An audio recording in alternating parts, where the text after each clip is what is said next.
உன்னை எவன் கருப்புன்னு சொல்கிறான் பார்க்குறேன். தேய் தேய் நல்லா தேய். இப்போ பாரு என் மேஜிக்க. என்னடா வெள்ளை பூசணிக்காய் மாதிரி மாறிட்ட.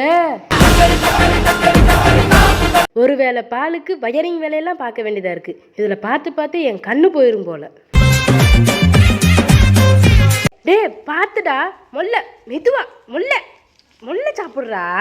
அதை நான் பார்த்துக்கிறேன். பாப்கார்ன் டேஸ்ட்லாம் பன்னிக்குட்டிக்கு எங்கே தெரிய போகுது.